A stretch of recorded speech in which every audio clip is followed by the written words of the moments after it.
Started now. So welcome everyone. Thank you for joining us for tonight's event. This is a very special evening tonight because we're joined by Margaret Kimberley. The focus of tonight's event, it's a book discussion. We'll be discussing her book, Prejudential, Black America and the Presidents. So Margaret Kimberley, in case people don't know, she's a co-founder of the Black Agenda Report and executive editor and senior columnist at Black Agenda Report. Just in case people don't know, I want to read off, hold on, let me let these people in. I'm going to read off what Dr. Cornel West said about Margaret Kimberley. Dr. Cornel West has called Margaret Kimberley, quote, one of the few great truth tellers who, along with Glenn Ford, Adolph Reed Jr., and Bruce Dixon, preserved her integrity during the Obama years. So that's what Dr. Cornel West said. And she wrote this book, Prejudential, Black America and, Black America and the Presidents. So I'm very excited for this discussion tonight. The format of the discussion is we're going to open with Margaret talking and presenting about the book, and then we'll have a Q&A afterwards. So if you have questions, you'll have the chance to ask them tonight. So thank you, Margaret. Welcome. Thank you for joining us. Thank you so much, Amar. Thank you for having me back. Before I get started, I see some folks I know are here, Linda, Julie, Robin, maybe some more people I know will come in. So thank you so much for joining us, joining me tonight. I wrote Prejudential, Black America and the Presidents. It published 2 years ago, right before the lockdowns, promoting a book during a pandemic. That was fun. I wrote this book and published a book in 2020. It was a 4 or 5 year long process. A friend and supporter of Black Agenda Report, of which I'm executive editor, suggested that after I wrote a column about Theodore Roosevelt, he said, why don't you write about all the presidents? And off I went. Not fully aware of what it meant to write a book, but at any rate, that was an adventure. So that's my advice to everybody: do something you're not really ready for, assuming it's not anything dangerous. So I'm going to start off. I have a little slideshow, and I skip around in chronological order, just to give you an idea of what I discuss in the book. And you can tell from my politics, I'm not a fan of presidents, any of them. I once answered one of those questions on Twitter. Someone said, who's your favorite president in your lifetime? I said Fidel Castro. I was being kind of a smart aleck about it. But at any rate, so let me share my screen and start with, let's see. Okay, this is not my strong point sharing. Okay, so far so good. So we have the title up. Woohoo! And why is it not? There we go. So I go in chronological order. I have a chapter for each president, starting with George Washington and ending with Donald Trump. But I start with Thomas Jefferson in the slideshow. He's one of the quote unquote founding fathers. But, and who were the founding fathers? Well, they were mostly slaveholders. Nan McCurdy came in. Hi, Nan. Mostly slaveholders. Virginia was the seat of power for the country. And Jefferson was one of the earlier presidents, obviously the author of the Declaration of Independence. So what does he have to do with Black people? Well, as I said, he was a slaveholder. We know that he did what slaveholders do, and he had children with one of the people he owned. We know that he never freed any of them in his lifetime. So, but he is well respected even at this late date in history. He's one of these people who sort of gets a pass. People say, well, I know some of the presidents were bad, but Thomas Jefferson, what a brilliant man. He spoke French and he founded UVA. But who was he really? And I compare and contrast him with Kosciusko, who was a Polish army officer who fought in the Revolutionary War, who was also a slaveholder. But, and I think it's important to point out, because what are we always told about people like that? Well, he was a man of his time. That's what everybody did in those days. But nobody tells you about, we're not often enough told about the people who asked questions about what was acceptable. Kosciusko was one of those people. He ended up freeing the enslaved people that he owned, and he left money in his will to Thomas Jefferson, because whenever they discussed the subject, Jefferson would say he couldn't afford to. I'll go broke if I free people. Kosciusko left them money. He said, this is money to, I'm paraphrasing, to use to purchase the freedom of enslaved people, to compensate Jefferson. And to make a long story short, that never happened. His will was never, I can't remember what the term is, but he did not get what he wanted. Jefferson did not do what he left him money to do. And Madison comes right after Jefferson, same thing. Virginia slaveholder claimed he thought, and all these guys would say they thought slavery was wrong. Well, it's kind of wrong, or they would say it's very wrong, but they never freed people. They were anti-abolitionists. And this tells you a lot about the foundations of the country. This is why the United States is foundationally anti-Black. Madison not only was a slaveholder, he was one of the first people to advocate what was called colonization. That is to say, getting Black people out of the country. And he was not the last of his kind. I'm looking at the book. I'm cheating a bit because I'm forgetting the name. Virginia, I'm sorry, let me do this first. Virginia, this is a famous painting. It's anonymous. It's called Virginia Luxuries. No one knows who the painter is, but it's interesting because it describes very well the reality of enslavement, sexual exploitation, physical brutality. So when people, I always say that when people try to explain away the Washingtons and the Jeffersons and the Madisons, that's the reality of what it was that they defended, that they made sure was in the Constitution, that there ended up being a war over. This was the reality: stolen labor, exploitation, genocide also of indigenous people as well. And this is a painting of a group of people being freed when they were taken from Virginia to the state of Illinois. And the man who was their slaveholder was named Edward Coles.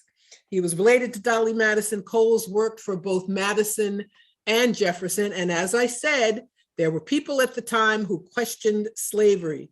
And he, over a period of years, planned to leave the state of Virginia to go to another state and free people. And that is exactly what happened. And this painting is a recreation of the moment that these people were told that they were now in a freer state. That's complicated because there was slavery in some of the northern states too, like here in New York, where I live. This is James Buchanan, and he's known as mostly just for being the last president before Lincoln. One-term president. He was from the North. He was from Pennsylvania. He was also president during when the Supreme Court made their decision in the Dred Scott case. The decision came down just a few weeks after he was inaugurated. But what's important about the case is that Buchanan colluded with the court. And the Dred Scott was an enslaved man, had been taken to a free state. He argued that he should have been freed. Case went all the way to the Supreme Court. The court, their intention was to rule against him and to say he was not free.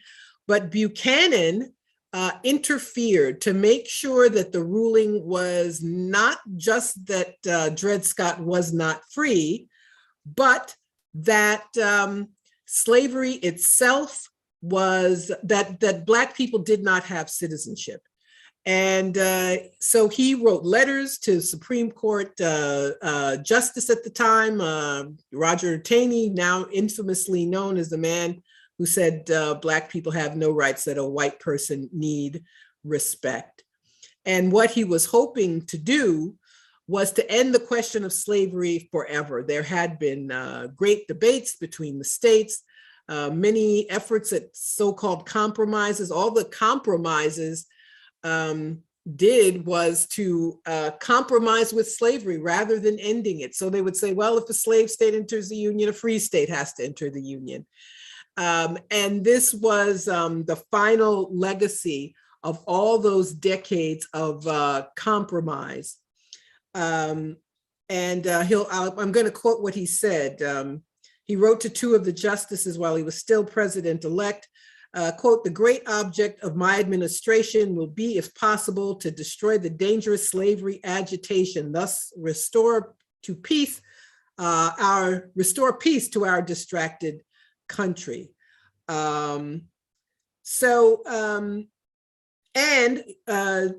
Wrote back, let's see, one of the justices wrote back that they concurred with him, and I will give you in confidence the history of the case before us with the probable result. So Buchanan knew what the decision was. He pushed for the decision to be as harsh as possible. And thus we had the Dred Scott case, which only put off the inevitable, which was the Civil War. And so that is a caricature of Buchanan showing a young woman trying to flee slavery with the baby. And this was critical of him. When I saw it, I said, I hope it's criticizing him. But, and indeed it was. So he hoped to kill the abolitionist movement, but instead he made it stronger. And the inevitable happened. Abraham Lincoln was elected, a new party, the Republican Party, which was created to keep slavery from spreading. Now that was another issue. There were people who advocated abolition. There were people who said, well, we can keep it where it is now, but it can't go anywhere else. That was where Lincoln was. He did not start out as an abolitionist. I would argue he never was, but the South, knowing that this party, this new party, the Republicans, did not want slavery to spread. They needed slavery to spread. They wanted the new states to be slave states. Actually, there were efforts to spread slavery outside of the country, to colonize Cuba and other nearby nations to secure a foothold for slavery. So Southern states, and remind you a little of the history you may have learned in school, fired on Fort Sumter in Charleston Harbor. So despite the fact that Lincoln kept saying over and over again, I'm no abolitionist, I don't want to get rid of slavery, I just want to keep the Union together, they rolled the dice and took the chance of going to war. And Lincoln, he would, sometimes he would sound like an abolitionist. He would, for example, praise the Black soldiers who fought on the side of the Union. Very moving language. But he tied emancipation to colonization.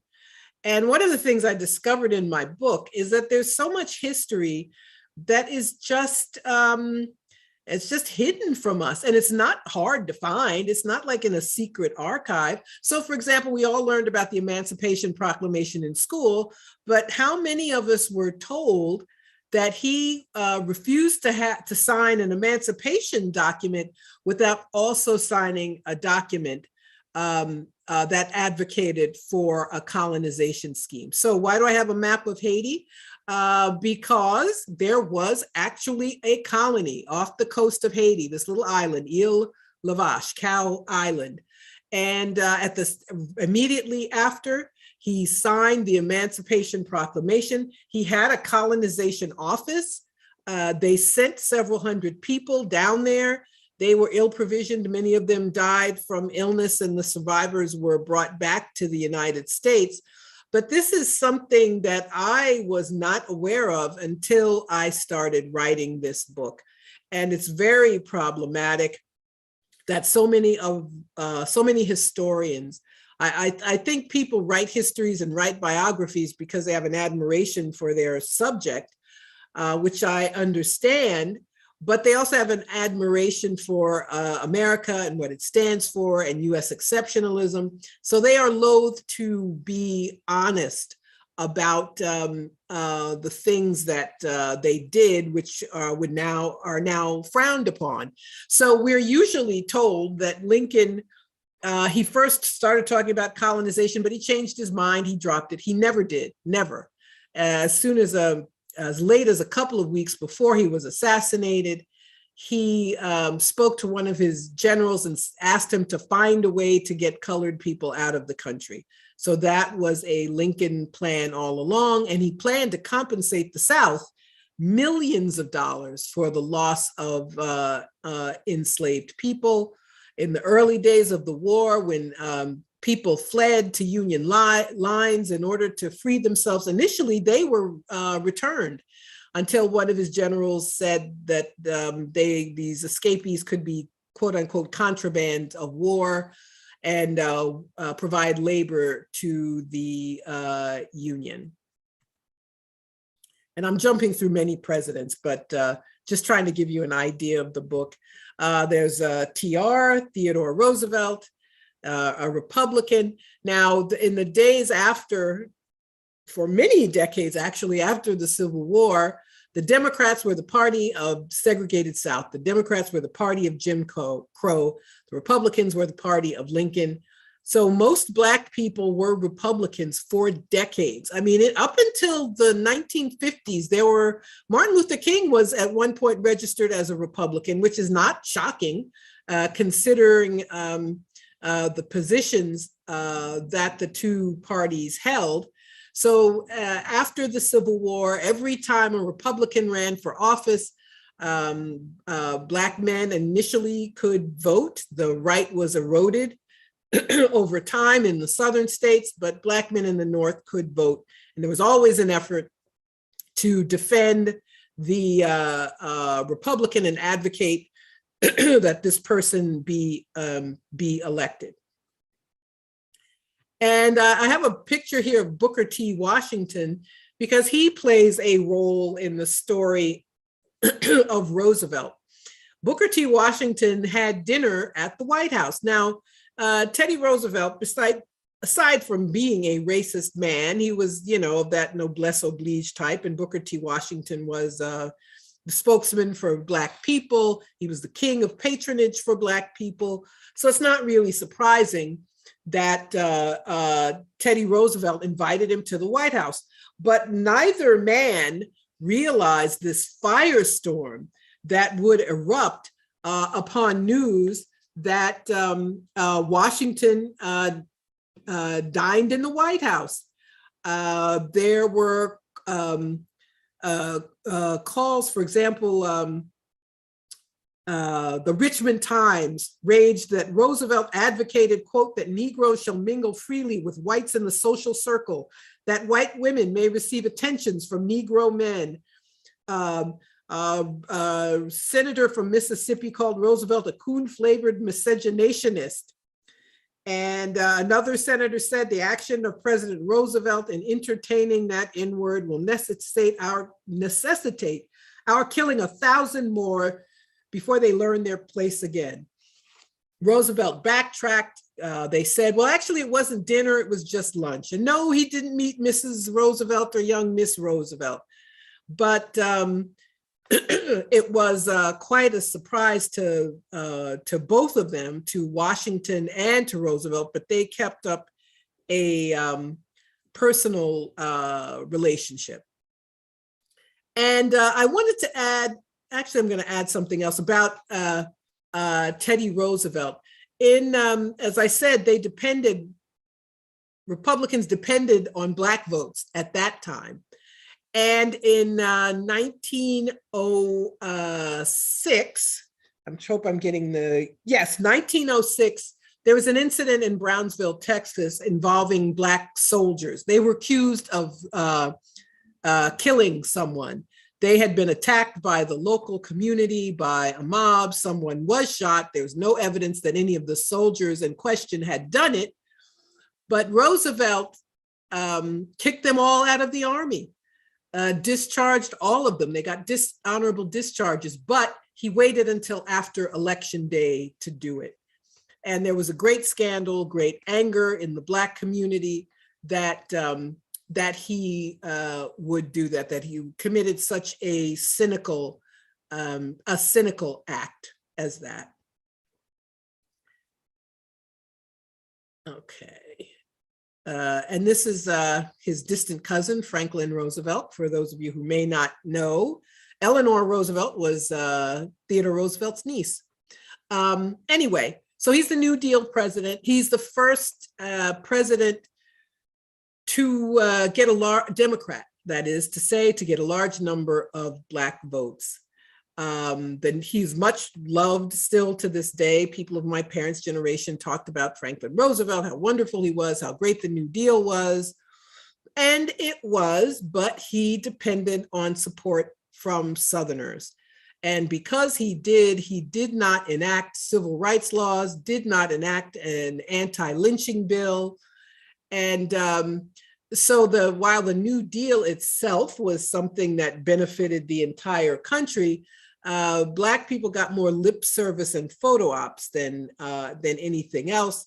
And that was personified by Eleanor Roosevelt, Mary McLeod Bethune, the renowned educator, president of Bethune-Cookman College, was a confidant of Eleanor Roosevelt. And this was a big thing at the time when segregation was legal for a Black person to visit the White House, to be close to the First Lady. And then there was Marian Anderson singing at the Lincoln Memorial on Easter Sunday after the Daughters of the American Revolution wouldn't let her sing. So they got a lot of good publicity, but the substance was not what Black people would have hoped for. And I tell this, there's a story I found when I was researching the book about Thurgood Marshall, later to become a Supreme Court justice. And Marshall went to Attorney General Francis Biddle to seek his help in the case of a Black man accused of murdering a white sheriff in Virginia. And Attorney General Biddle called the president with the intention of discussing the matter and asked Marshall to listen to the conversation on another phone. But he was stunned to hear Roosevelt say, quote, "I warned you not to call me again about any of Eleanor's inwards. Call me one more time and you are fired." So that's what Black people got out of Roosevelt. And Eleanor Roosevelt, there's a story about her. She wrote there was a little publication called the Negro Digest, which existed actually when I was a little kid in the 60s. But at any rate, she wrote a now famous article in the Negro Digest in 1943. And it was called If I Were a Negro. No, it was called Freedom, Promise or Fact. And she said, if I were a Negro today, I think I might have moments of bitterness.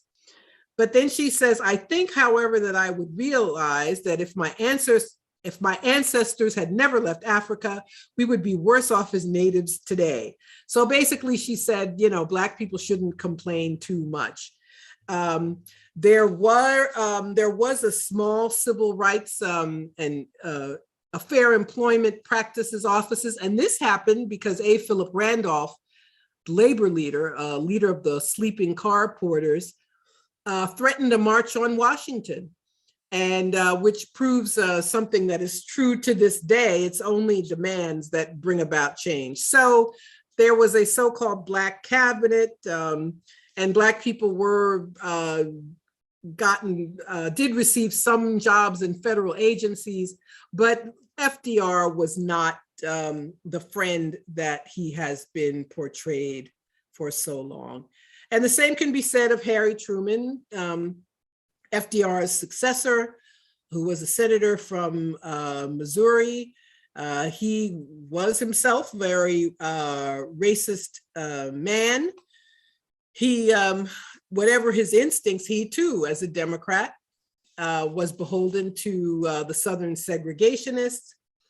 And he belonged to the KKK as a young man. And when it was revealed, he tried to say, although the Klan was very popular in the 1920s, he claimed that the Klan had threatened to kill him if he didn't join, which is, everybody knew that was a lie. Missouri was known as what's called a border state. It was a slaveholding state, although it did not join the Confederacy, but his grandparents were all slaveholders, by the way. Frank and Jesse James, who came from a slaveholding family, were from Missouri. And when he became president, the Southern Democrats threatened Strom Thurmond, who was alive until quite recently, formed something called the Dixiecrat Party to challenge him for the nomination in 1948.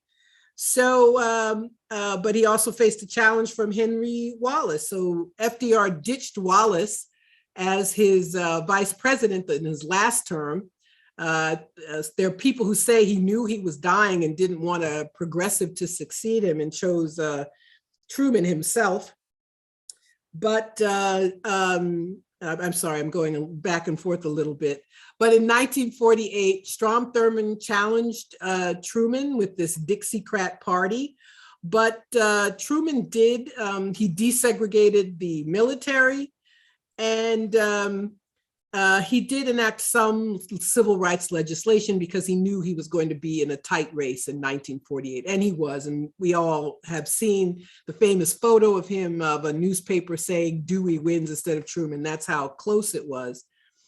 But he did not, as other presidents, did not like to be challenged by Black people. And there was a famous meeting in 1946, Paul Robeson and other people, there was a group called American Crusade Against Lynching. And he was very forceful in his words to Truman. And he says, you've received delegation concerned with the rising wave of lynching and mob violence, but you have thus far refrained from issuing a formal public statement expressing your views on lynching. Also never passed an anti-lynching bill. Truman was so insulted by Robeson that he stalked out of the meeting in a huff. And Paul Robeson, as some of you may know, was punished for being a leftist. They took his passport, denied him work, basically ruined his career. And I'm sorry, I wanted to tell you one thing. Truman claimed during their meeting that the US and Great Britain were the last refuge of freedom in the world. But Robeson said, I disagree. The British Empire is one of the greatest enslavers of human beings. That's how their meeting went. And Robeson was shown the door in more ways than one. But as he said, he did enact some tepid legislation in order to win. But there's something interesting story about him. Same thing happened with A. Philip Randolph, that he didn't like him speaking up. But in the 60s, when sit-ins began as part of the civil rights movement, Truman said he said, quote, "If anybody came into my store and tried to stop business, I'd throw him out. The Negro should behave himself and show he's a good citizen. Common sense and goodwill can solve this thing." And he didn't back down. And when the Detroit branch of the NAACP questioned him, he said, the statement I made about sit downs in the restaurant is correct. I would do just what I said. So that tells you what Harry Truman was like. I'm sorry, I didn't switch to the photo of the great Paul Robeson. And I'm skipping way ahead to Bill Clinton. More recent history. This is a photo op that Bill Clinton took when he ran in 1992. This is at a prison in Stone Mountain, Georgia, which was a place beloved by the KKK. And this is something that sort of flew under the radar at the time because I really don't remember it. And I thought I remembered everything about that campaign. He had this photo op at a prison. So all the men behind him, almost all of them Black, there's like one or two white men in the picture. And in order to say he was going to be tough on crime. And you may know the story of how he left the campaign trail to sign the execution papers of a Black man who was actually mentally incompetent and shouldn't have been executed. But he did this during his campaign to burnish his credentials as a racist and to make sure that he got white votes. And there was the Sister Souljah incident where he tried to embarrass Jesse Jackson by criticizing a singer, Sister Souljah, who had made a comment he did not like.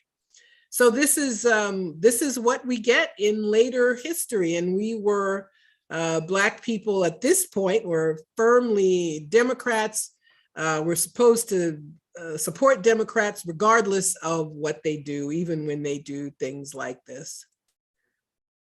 And I'll skip ahead a couple more presidents. I think my last photo is of Obama. He and Mrs. Michelle Obama. I think the photo is actually from his maiden speech, so to speak, at the Democratic Convention in 2004.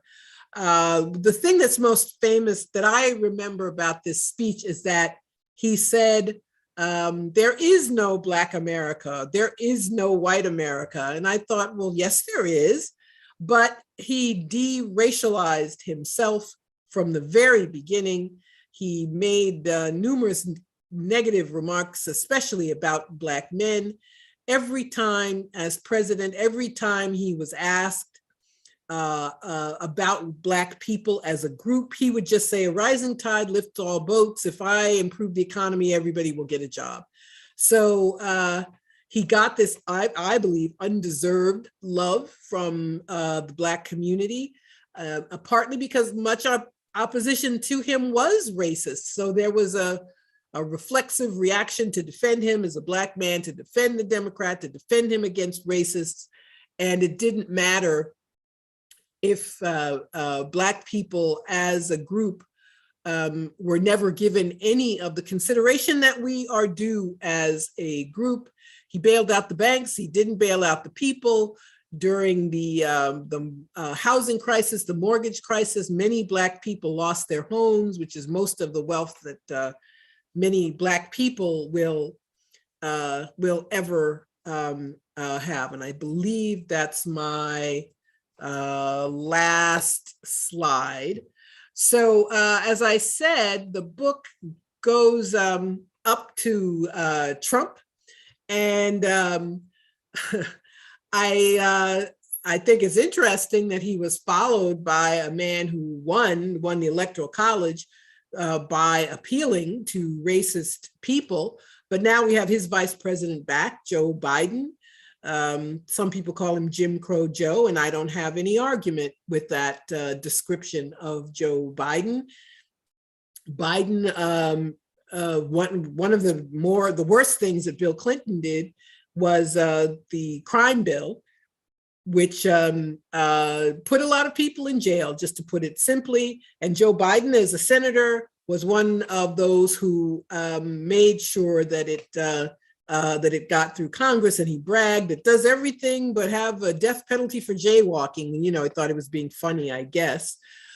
But that's the Joe Biden that we've always had. And that's ironically why Obama chose him. He did not want to pick anyone who would be viewed as a liberal.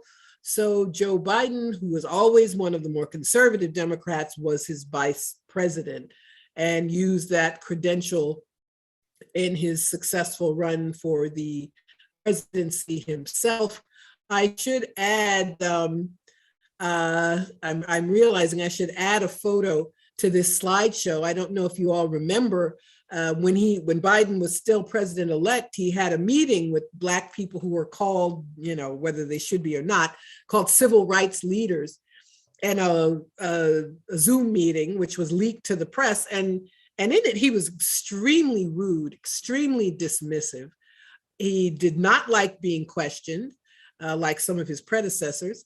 And even, you know, people just asked questions. He was angry with them for asking questions. They asked about very, you know, reformist policies.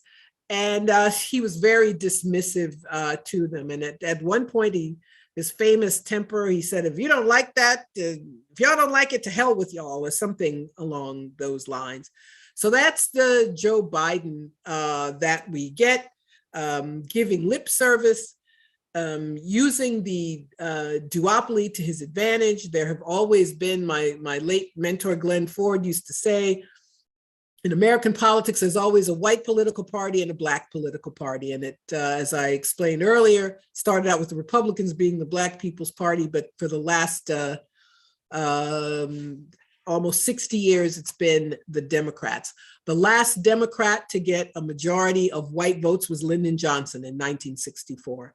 And ever since then, Republicans have been the white people's party, and they appeal to the white nationalism that is so prevalent, but in so doing, give the Democrats cover, because Black people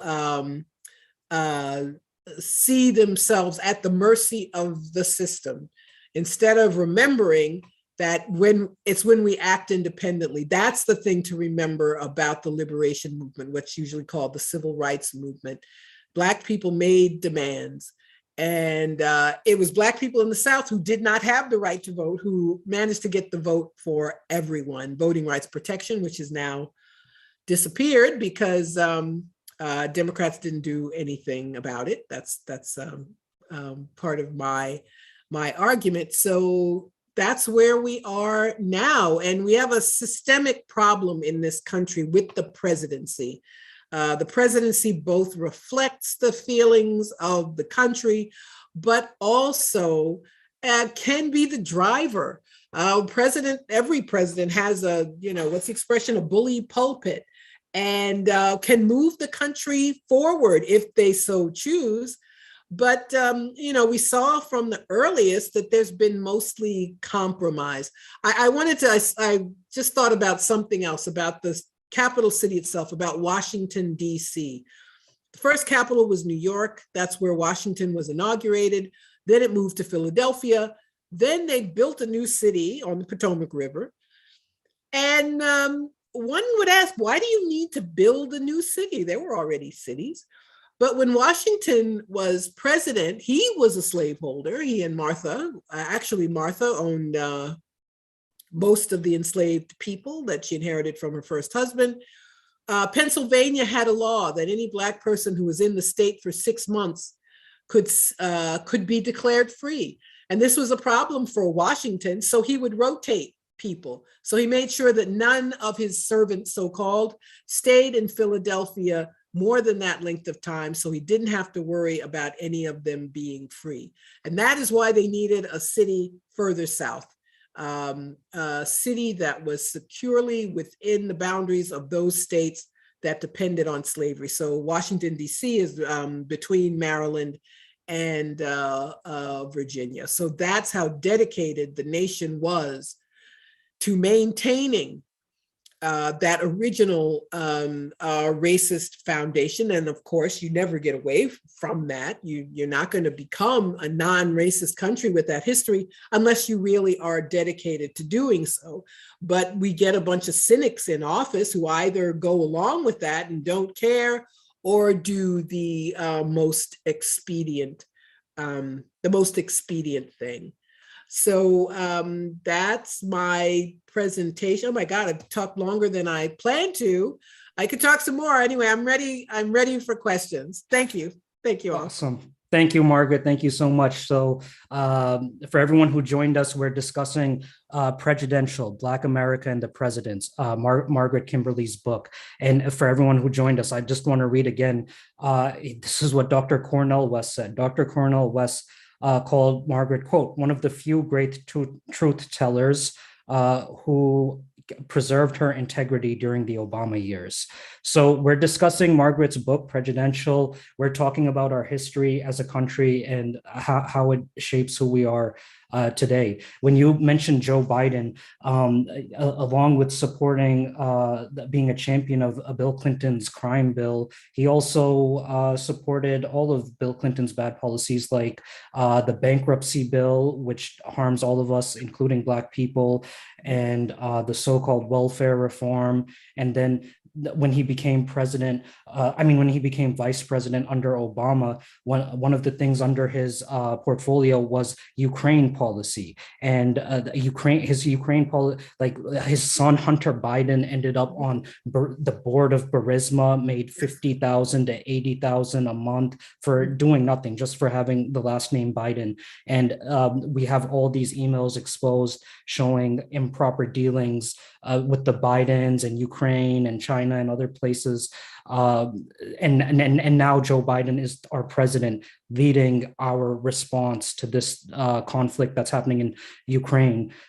So, and you and I, Margaret, we were just talking about this $40 billion package that's about to go to Ukraine from our taxpayer money, our taxpayer funded money. They're going to take it and send it to Ukraine for weapons, which is going to be a big source of profit for companies like Raytheon and Boeing and Lockheed Martin. But we work hard and pay our taxes, and inflation is totally out of control. I just went to visit my parents the other day, and I had to fill up the gas tank. It was $80 for the first time ever for me to fill up the gas tank. And yet they find $40 billion to send to Ukraine, and none of the Democrats vote against it. None of the progressive Democrats vote against it. What do you think about all of that? Can you comment on this? Well, that's Putin's price hike, right? Or have they ditched that stupid phrase, Putin's price? That's supposed to shut you up about inflation. And you're absolutely right. The Obama administration, this wrong-headed, dangerous policy regarding Ukraine began under the Obama administration. In 2014, there was a coup against the elected president of Ukraine, Viktor Yanukovych, and the Obama administration sided with right-wing forces. And Zelensky is the successor president of the first president was Poroshenko, I believe. Anyway, the end result of that was the beginning of a civil war. There were portions of Ukraine, the Donbass region, who did not support the coup government, who did not want to be a part of this new Ukrainian state. There was an ongoing civil war that has been going on since 2014. This is not the beginning of people getting killed in Ukraine. Somebody saying that coup put Nazis in power. Yes. Some of these people, the Azov battalion, they are neo-Nazis. There are people with Nazi symbols, Nazi salutes. And the fact that Zelensky's Jewish and the oligarch who put him in power is Jewish is not consequential. Ukraine is a nation, a complete kleptocracy.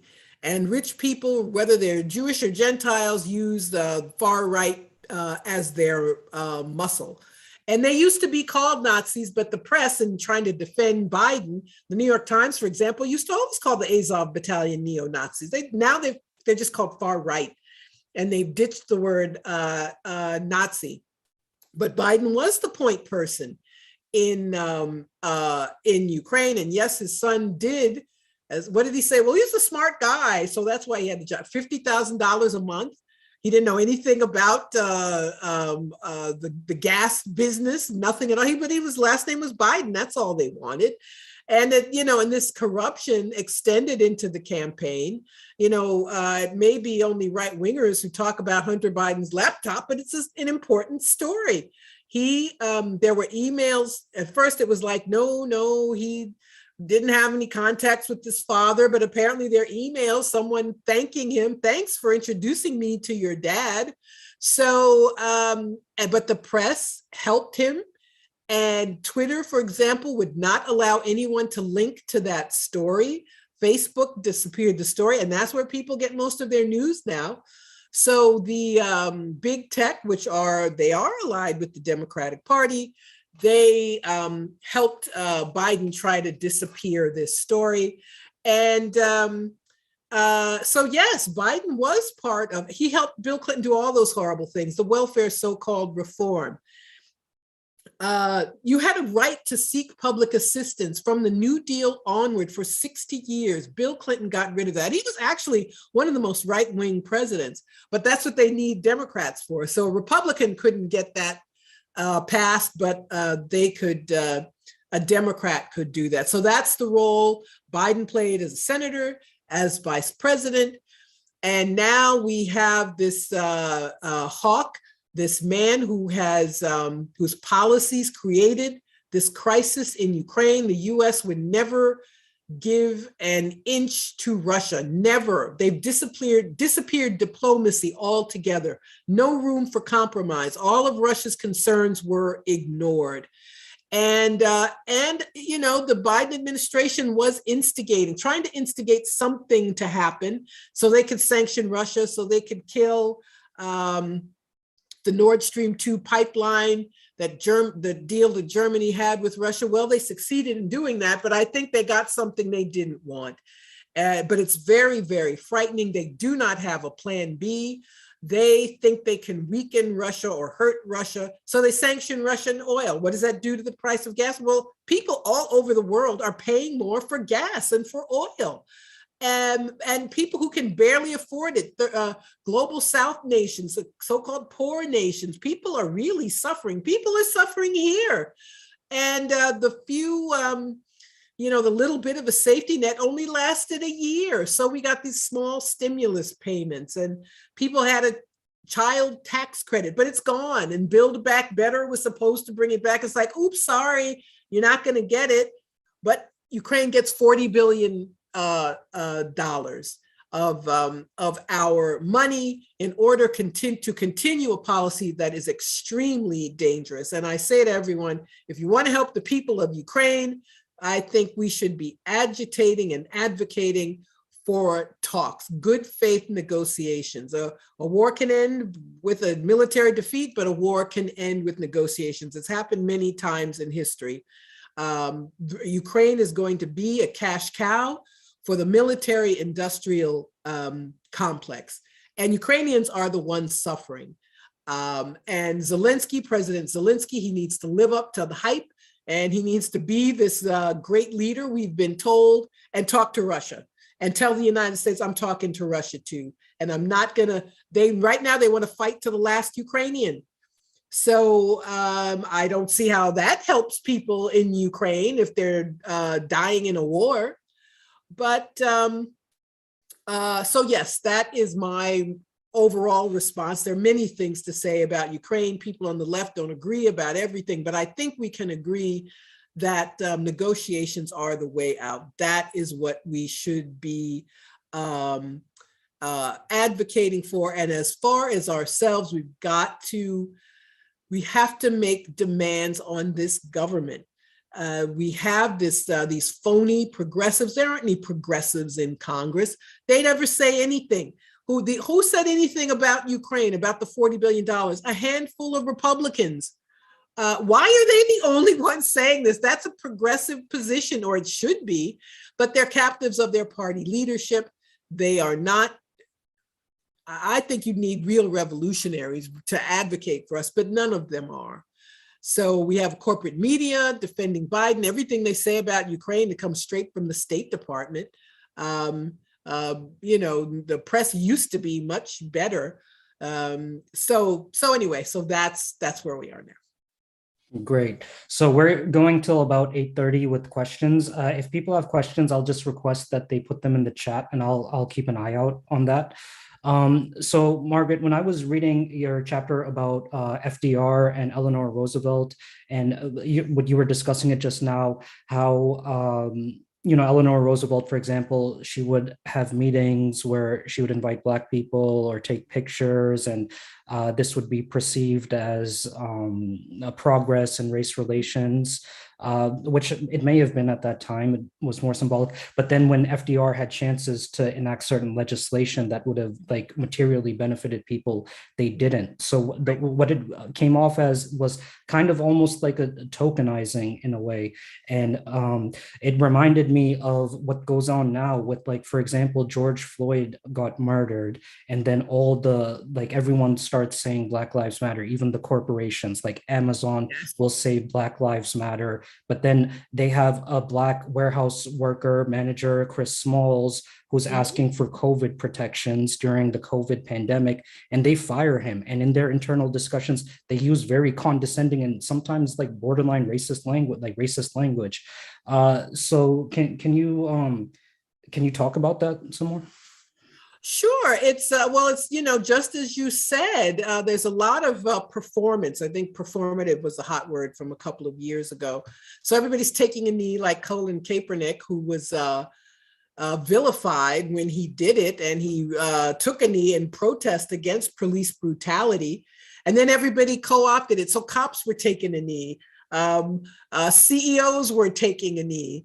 All of these people who are part of the problem, who are part of the brutality, part of the exploitation, it's symbolic, like it was during with Eleanor Roosevelt's photo ops. And now, so a couple of months ago, they passed an anti-lynching bill. But guess what? The lynchers now are the police.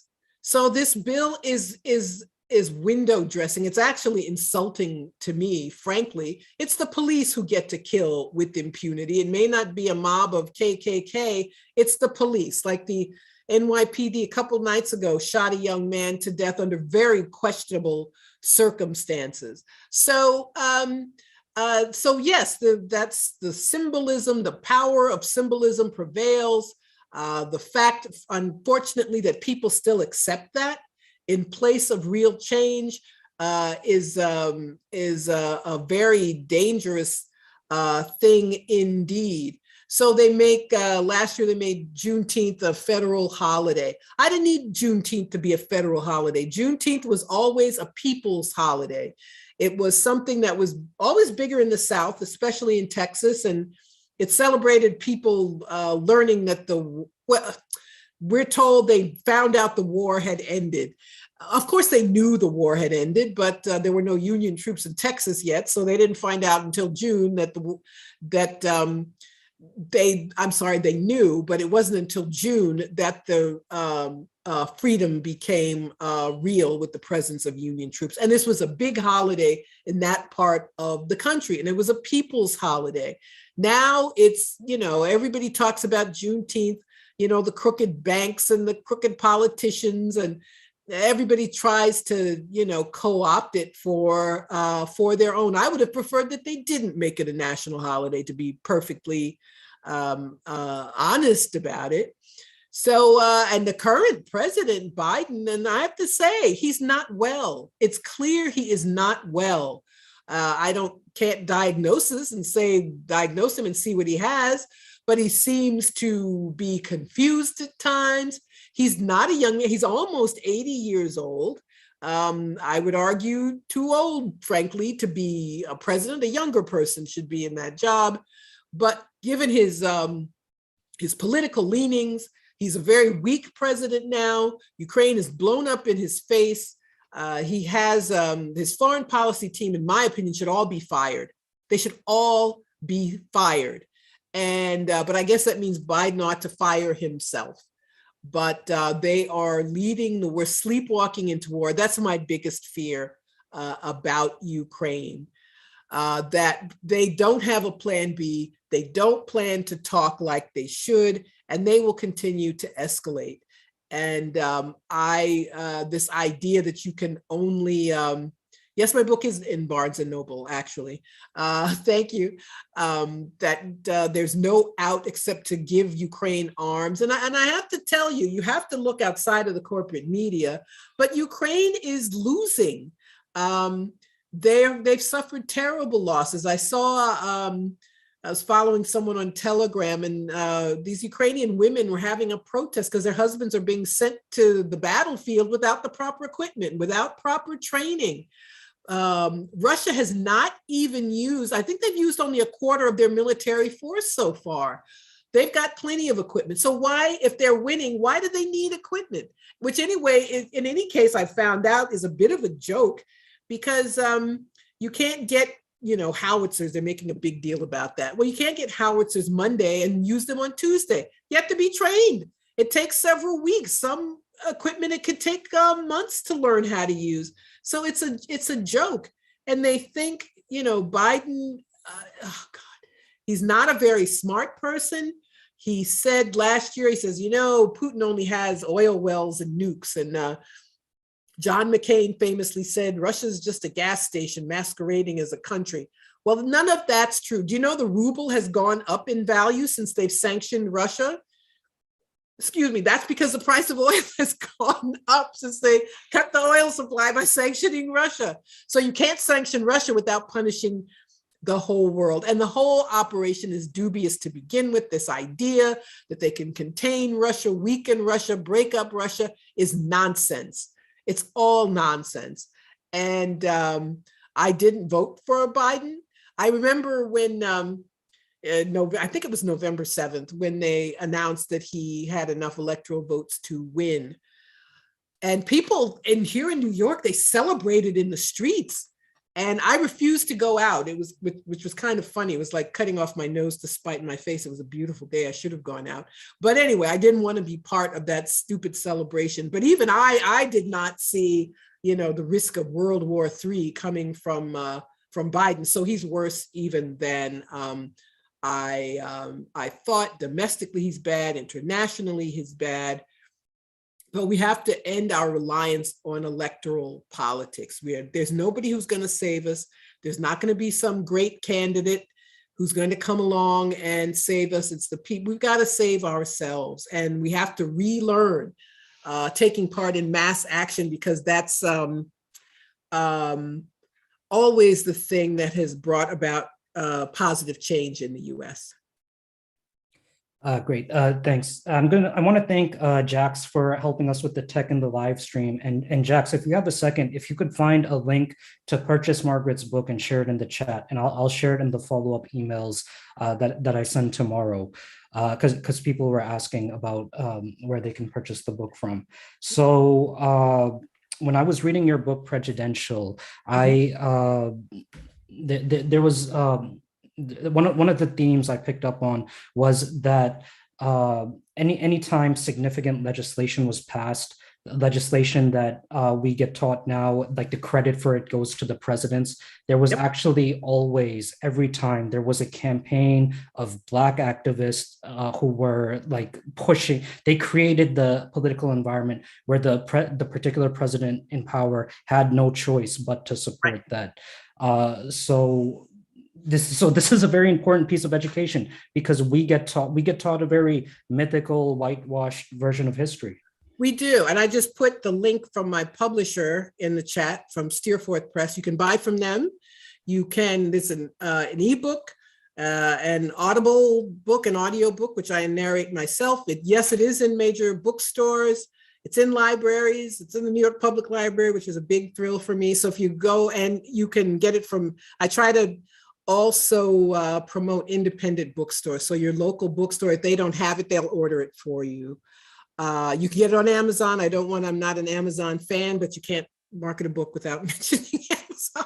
So you can get it there too. You can get it online from Barnes and Noble as well. But to your point, it's the savior complex. It's just not gonna happen. it's the people who are going to make things happen. But there have been, actually now a couple generations without any mass action. But look at where we are with politicians just taking us for granted and thinking they can get away with lying to us. Biden has told so many lies. He said he was going to raise them because, and the insidious thing to me, the sinister thing, they lie because they know that's what people want. So they know people want a minimum wage increase. They knew people wanted a remember the thing, $2,000 stimulus. And then it was like, well, you already got 600. So now it's 1,400. That makes 2,000. The Build Back Better, which didn't happen. And they always blame a couple of conservative Democrats when they're not the only ones. It's a good cop, bad cop routine. So they'll let Manchin be he's like, all right, I'll be the bad cop, fine. But the people who really run the country, America's oligarchy, decided that was it. There was nothing else for the people, and we're going to go back to business as usual. And so Biden lives on photo ops and the press defending him instead of doing their job. It was recently announced 1 million people have died of COVID. This should be a huge story. If Trump were still president, it would have. I remember when 100,000 people died. It was a huge thing in the New York Times. They had all these photos of people who passed away, but they're defending Biden. So it's like, oh well, COVID was instead of being responded to as a healthcare crisis, we have a crappy healthcare system. So of course, more people died. The United States has like the worst of any of the so-called rich countries, the worst death rate from COVID, the worst. And that's because of neoliberal austerity. And that's we don't have a healthcare system for the benefit of the people. We have more austerity. And that is what literally killed thousands of people. And somebody just mentioned climate change. That's another thing the Democrats do. So a Republican gets in, so Trump gets in, and he pulls the US out of the climate accord. And everybody says, oh my God, we need a Democrat. So Biden gets back in the climate accord. What happens at COP26? Nothing. The climate summit last fall. They didn't do anything. The money they said they would give to global South nations to compensate them from the damage created by developed nations, nothing's happened with it. They cut the amount. They keep kicking the can down the road of when they're actually going to ever lift a finger.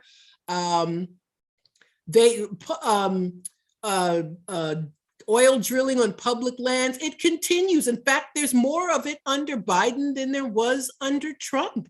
So the differences are small. I'm not going to say there's no difference, but there's not enough. And when it comes to both parties are capitalists. I guess that's the simplest way to do it. And they get people to vote for them. So Republicans will say they're against abortion.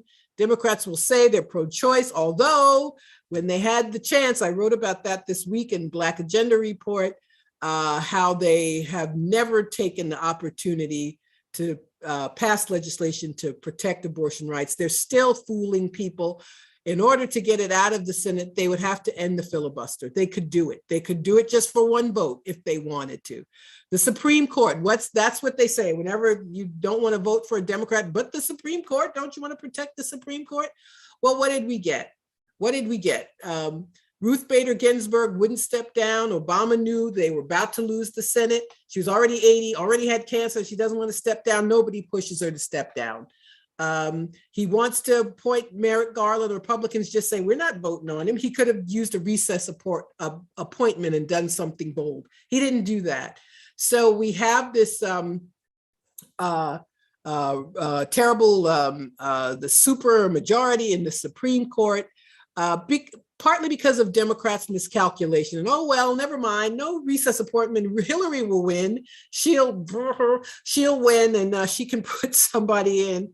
So that's where we are. We have two war parties. We have two parties that give to corporations and big business. And when Democrats get in, they don't undo what Republicans did. So Republicans got what they needed from Trump. They didn't want him. But they got their big tax cut that they had wanted for decades. And have Democrats undone it? Nope. So Biden proposes a maximum tax or wealth tax. It's not going to happen. The inflation is mostly corporations just raising prices. There are no price controls. There's no effort to stop them. And so it cost you a small fortune to fill up your tank, as you were telling us. Yeah, exactly. So what I'll do is I'll pose another question, and then after that I'll give you, Margaret, two questions from Michael and from Mike. So a couple the former Prime Minister of Pakistan, Imran Khan, he came to power in 2018. Since 2018, he had been building stronger relations for that country with China and Russia. Also, the US was asking him to do certain things, like put more bases in Pakistan. And he was distancing himself from the US. He would not let them put more bases in. And he would make public statements, like when the European Union asked him to condemn Russia over this recent conflict, he responded publicly and said, "Who do they think we're their slaves? We're not their slaves." And then a couple of weeks ago, he gets removed from power under very shady circumstances. He's saying that the US did a coup. Mm-hmm. And then I hear people on the left saying, well, where's the proof of that? Where's the proof? But what I think is that if you look at the US history over the last 70 years and all the regime change they've done all over the world, the burden of proof is on the US to prove that they didn't do a coup. But what I'm saying is that a couple of days ago, there was like this car crash, and people are saying that was an assassination attempt on Imran Khan or some of his supporters. And I thought that if Imran Khan was to get killed in mysterious circumstances, if Imran Khan was to get assassinated, it would probably happen at the hands of a Pakistani person. And it reminded me of when I was reading your book, because there's all these really courageous, principled activists, agitators who are working so hard for their humanity. They're fighting for their humanity. And while they're doing that, there would be other people from the Black community saying, don't agitate too much. We need to be friends with Lyndon Johnson. We need to be friends with these presidents. So what I'm saying is, colonized people or enslaved people or formerly enslaved people, one of the tactics that's used by like the oligarchic rulers is a divide and conquer tactic, where they create divisions among the minority groups. And can you comment more on that? Sure. They, I see my sister's watching. Hi, sister. I was going to say more to people I know, so I see my sister's watching. Yes, they do that all the time. There's always pressure not to speak out. There's what are progressive Democrats told? Well, you can't get anybody better. It's him or the Republicans. So you just have to shut up. So there's always that's divide and conquer, and so that's divide and conquer. That's a way of shutting people up. And the Democrats, I've concluded that the most brainwashed people in the country, they're not the mega hat wearing Republicans who went in the Capitol on January 6th. I actually think it's Democrats. Because look at it this way. Why would anybody still listen to Hillary Clinton? I'm sorry. She had $1 billion. She couldn't get 78,000 more votes in the right places. And people still like her. And then she doesn't disappear. She stabs Bernie in the back to make sure that he doesn't win the nomination. Look what speaking of which, Bernie Sanders is no radical. He really is, a New Deal Democrat. All Democrats sounded like Sanders, 40 years ago, but that's too much. They will not accept even a tiny bit of even reformism. And so, yes, that is divide and conquer. And then they just lie to people, like they're lying about Ukraine. The way they lie about, we can't get, I remember when they said they wanted to add the minimum wage increase to the stimulus bill. And they said, we can't do it. The Senate parliamentarian says we can't. I'd never heard of a Senate parliamentarian deciding these things before. I'm 62 years old. I have no memory of this. And that's because it never happened before. That's because it was BS. And it was a way to shut people up. And well, you're going to get a child tax credit, but only for a year. And so there's all kinds of divide and conquer strategies. But so I don't know what it's going to take. And COVID itself, it became politicized in a way that it should not have been, about whether you will or won't get a vaccine, instead of, why don't we let people stay home until they're well? Instead of the Biden administration lowering at the behest of airlines, well, you don't have to stay home for 10 days if you're infected. You only have to stay home for 5. Really? So you have people who are still infectious, who should be home and should know that they're going to get a salary if they're able to stay home. But all of those things are anathema to the people who run this system. And that's why you need a divide and conquer. That's why you have to keep lying. You can't. So if Russia's winning in Ukraine, they're not going to tell you, because then you're like, well, what do they need my $40 billion for? You'll start asking questions. So I thought it was too much money to have Build Back Better. Why do you have money for this, but not money for me? So yeah, that's absolutely true. That's what they do. Great. There's so much I want to talk about, but I also want to give other people a chance to give you their question. And just regards to Imran Khan, real quickly. I'm sorry, I forgot. No, I've been reading all the reports in the Western media, and all of those reports, they're all like the same. It's that Imran Khan claims the U.S. did a coup, but that's not true. That's like the message of all the Western media. No, it's the Pakistani military is very close to the United States, so it's very difficult for civilian leaders in Pakistan, because the U.S. interferes through their military, and that's what happened this time. And as far as assassinations, do you remember it was Benazir Bhutto who was assassinated when Bush was president? So that wouldn't be unheard of. But the media are a huge problem. The corporate media are a huge problem, because when it comes to foreign policy, all they do is repeat what the State Department says. They used to have reporters all over the world. They used to have, some of you are my age might remember the Pentagon Papers, when the New York Times and Washington Post competed with each other to reveal things the government didn't want you to know. Now the New York Times doesn't write anything without asking the Biden White House first. I'm sorry, on any number of issues.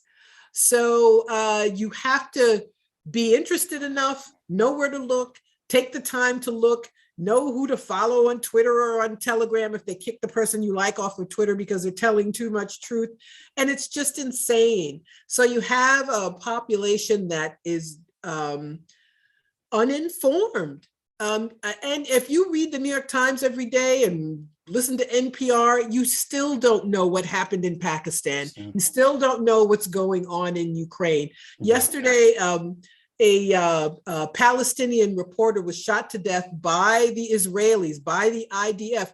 And what did the headlines say? Reporter dies. Just that she died. It's like she had a heart attack or something. She was shot in the head.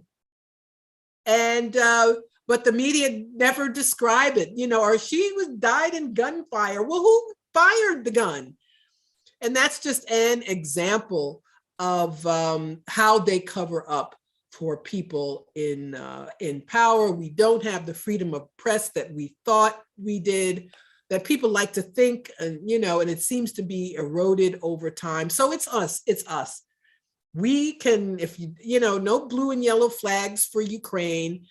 We have got to we have to come up with an anti-war plan, and we have to say we want peace. I mean, just to keep it simple, however, you may have different opinions about Vladimir Putin, but you can still say we want peace. And that the way out of this conflict is negotiation and real diplomacy. And the United States can't get its way all the time. I don't know how many of you noticed this story a couple of days ago, that they changed the State Department website, where the US says there's only one China, Taiwan's part of China. They took it off their website. And so, not content to have something blow up in their face with Russia, now they're trying to start something with China too. And if you don't know anything else about Biden's foreign policy team, you have to know that Biden and his people are not smart. They are not. Yeah, yeah. That's what Scott Ritter was saying as well. The point I was making about the media is that exactly what you said, and just the disconnect with the reality. Because I read an article in the Washington Post editorial written by a prominent Pakistani journalist, and I read this article, and I'm like, I called my dad. I'm like, who is this guy? This is a disgrace to journalism. Like, what are these guys writing? And my dad's like, oh, that guy's a known like CIA asset. So they're using Pakistani people in that divide and conquer strategy to basically exercise U.S. hegemony. So, and it's the point I'm making is it's disconnected from the reality on the ground, because if you look at the numbers of people that are mobilizing in Pakistan in favor of Imran Khan, it's the biggest in the history of the country since the formation of the country in 1947. I've seen these videos of these rallies where a million people, and it's not an exaggeration, 1 million people turn out in support of Imran Khan. So it's a very dodgy thing where he lost this no confidence vote. Come on, it was the United. That's what they do. They buy people off. They have CIA operatives in the media all over the world. The UK does it as well. That's how imperialism works, sadly. So I'm going to read some questions from people who are watching. So Michael Carter Jr., he has a two-part question. Michael Carter Jr. says, I live in Orange County, Virginia, an 11th generation Virginian in the shadow of Montpelier. What was the fascination with African Americans naming their sons after presidents? My great-great-grandfather was Jefferson Davis Shirley. My grandfather is Warren Harding Carter, and his brother Roy Coolidge Carter. Okay, second question. What is your opinion? Do Black people historically, okay, sorry, I'm just trying to read this. Do Black people historically be politically immature and vote for personalities of parties and not played and position their interests to whomever is in power for short or long term? I had a little trouble reading that second question, but do you want to address that, Margaret?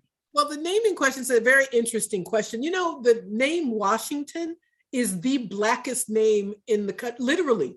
Something like 95% of people with the last name Washington are Black. And many people gave themselves that name, Booker T. Washington. He tells a story how he was a little kid when slavery ended, and he went to school, his first opportunity to go to school, and he was asked his last name, although some enslaved people did have last names. And the name he knew was Washington, and he picked Washington. And I'm Jackson, Jefferson. Those are names, those are all Black names by and large. So I think people chose names that they knew. I think it's part of this dichotomy of being Black, where you're in this society, but not of it. And, you know, people who often didn't have last names will pick the most famous one, and it's, you know, some horrible person like Andrew Jackson. I should have had him in the slideshow. He's the worst president ever, in my humble opinion. So yes, that was quite common. So I know people named, you know, I have a friend, her father's name was Calvin, but she said he was named for Calvin Coolidge. So that way, thankfully it's out of fashion. It's not something that happens much anymore, but it was a way of identifying with the country. I think with wanting to be part of the country, even though we are not. And the second part of the question, I think people are confused, and people are confused. It's not accidental. The liberation movement was crushed, and there was a concerted effort to make sure that Black people did not act in mass again.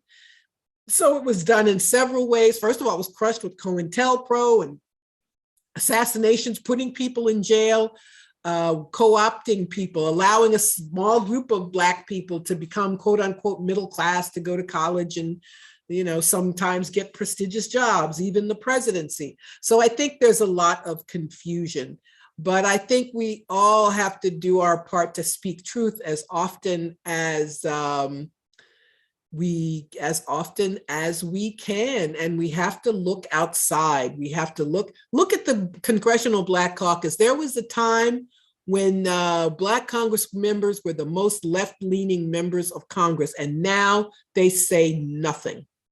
nothing. There were always Black members who would speak out against, and this is a war in Ukraine, it's a proxy war, but none of them say anything. Even the ones who claim the squad, the progressives, whatever, they call themselves whatever they want.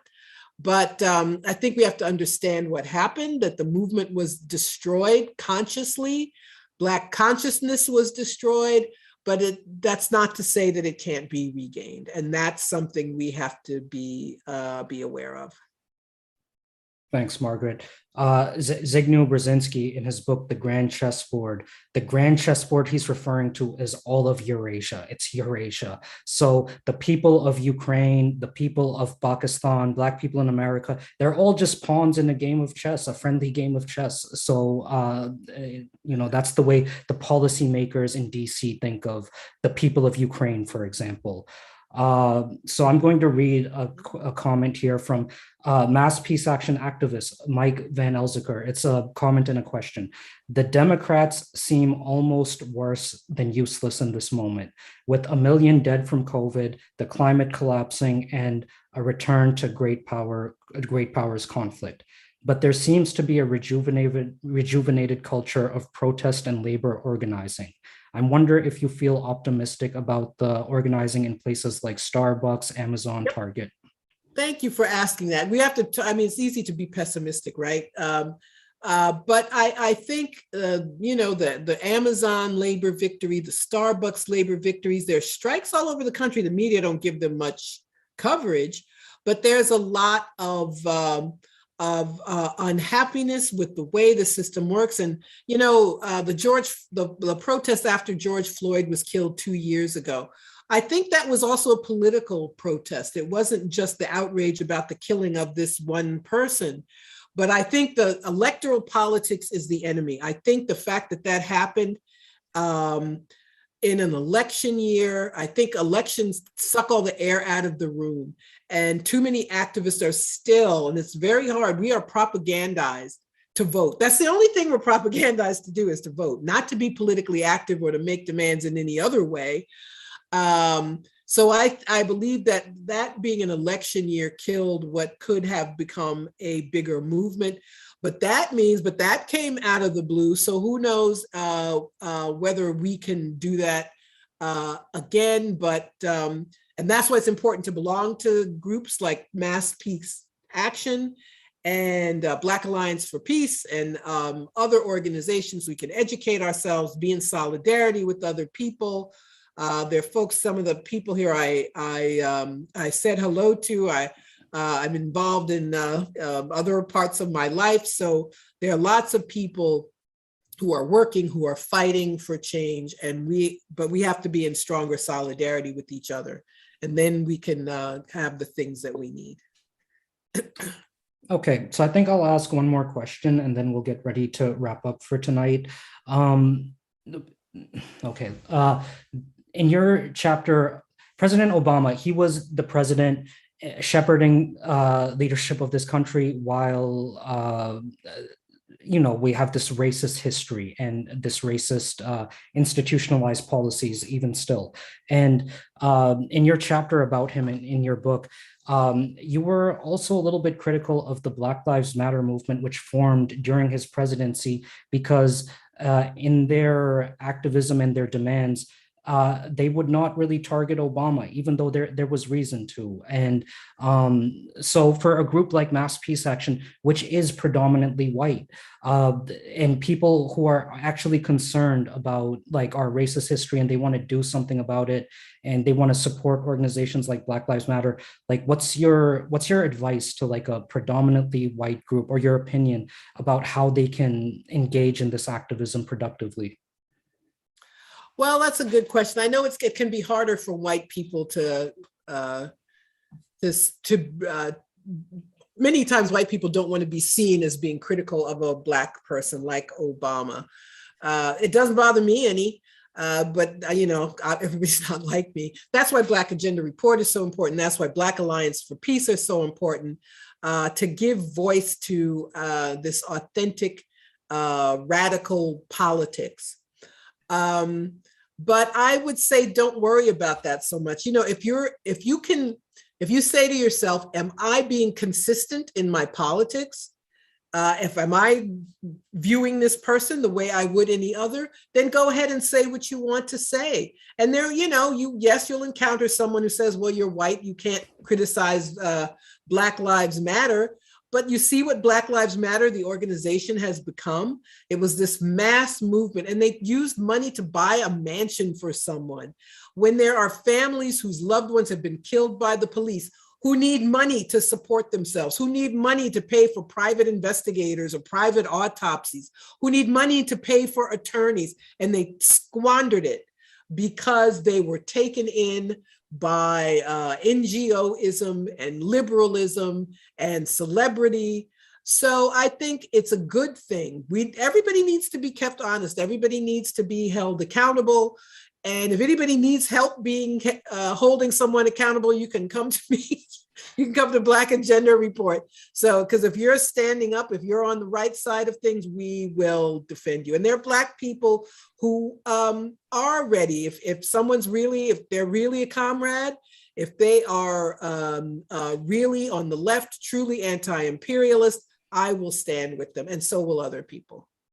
Yeah, and Margaret, when you speak, you can say things that if I said them, I'd get in trouble. So I'm glad you come and say what you say. I understand that's true, but I'll help anybody. And there are other people who will as well. Yeah, so what I'm saying is you're one of our leaders, our moral leaders, and that's what Dr. Cornel West said as well.